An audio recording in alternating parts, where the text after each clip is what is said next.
So mga par, matinding drama nga po ang nangyari sa bakbakan sa mga alaga ni Ed Hearn sa pagitan ni Paddy Donovan kalaban si Lewis Croker, kung saan sa unang bahagi ng bakbakan mga idol, makikita natin na lamang talaga si Donovan sa puntusan. Outbox talagang inabot ni Croker sa kanya. Sa katunayan nito mga idol, parehong binayak pa ni Donovan ang kilay ni Croker pagdating sa round 5 ng bakbakan nila. Pero pagdating naman sa round 6 mga idol, binawasan ng punto si Donovan dahil sa headbutt. Inulit pa niya ito mga idol sa unang bahagi ng round 8, binawasan ulit ito ng puntos. Pero nakabawi naman si Donovan mga idol dahil pinabagsak nito si Croker gamit ang kanyang malinis na right straight. Subalit nang tumayo si Croker mga idol at ituloy ang laban, pinulbos ito ni Donovan sa lubid. Pero hindi na malayan ni Donovan mga idol na tumunog na pala ang bell. Tapos na ang round. Subalit sinuntok pa nito si Croker sa panga na siya ulit mga idol ang hinabagsak nito sa lona. Pero dahil unable to fight na si Croker mga idol, dahil sa pinsala ng kanyang tinamo sa foul na suntok ni Donovan, dineklara ng referee mga idol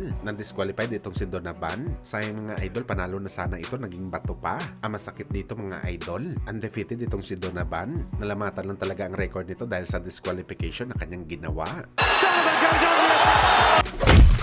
Samantala matapos nga po sinabi ng WBA Lightweight Champion Gervonta Tank Davis kung saan binatikos nito ang 2 Division Undisputed Champion Terence Crawford na aniya mga idol mukhang pera daw si Crawford dahil sa estado ngayon ni Crawford sa boxing sports. Wala na daw ito ibang hangad maliban lamang magkapera sa laban. Ito daw mga idol ang dahilan kung bakit gusto makalaban ni Crawford si Canelo. Pera lang daw ang habol nito mga idol, kahit ang kapalit nito matalo siya kay Canelo sa bakbakan. Pero wala pang isang araw mga idol, nagrebat naman kaagad ang Saudi promoter ni si Turki Al-Sheikh. Ayon sa prinsipe mga idol, hindi naman daw nito masisisi si Tank Davis kung sinasabi nito ang ganitong bagay kay Crawford at sa kanya. Kung may ilalagay daw mga idol ni Boss Turki ang kanyang sarili sa kalagayan ni Tank Davis, natural lang daw mga idol ang reaksyon na to para kay Turki. Ganito rin daw mga idol ang kanyang sasabihin sakali makikita niya daw si Crawford na kumikita ito sa kanyang dalawang laban ng sapat na pera. Pero katumbas naman daw nito mga idol, 5 beses na kinita ni Tank Davis sa buong laban nito sa kanyang professional boxing career.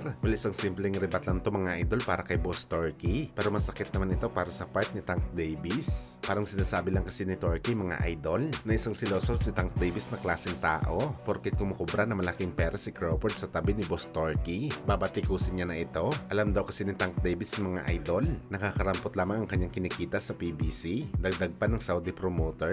Hayaan lang daw nito si Tank Davis sa kanyang gusto. Basta para kay Boss Turki, gagawin niya daw ang lahat para gumawa pa rin ng magagandang laban sa boxing sports at dagdagan ng mga history fight na mangyayari sa bakbakan. At higit sa lahat daw mga idol, magpapatuloy pa rin si Crawford na magagasta ng kanyang pera na kikitain sa laban under sa Riyadh season. Well, sakaling darating ang araw mga idol na magsasanib si Tank Davis sa promotion ni Turki Al-Sheikh, malamang mga idol isa ito sa magiging highest paid sa boxing sports. Katumbas sa kikitain ni Tank Davis mga idol, ang mga fighter na lumalaban sa heavyweight, kaya easy money lang talaga para kay Tank Davis sana na pumaldo. Pero yun nga mga idol, hindi naman natin masisisi si Davis Boy dahil loyal naman talaga ito sa PBC.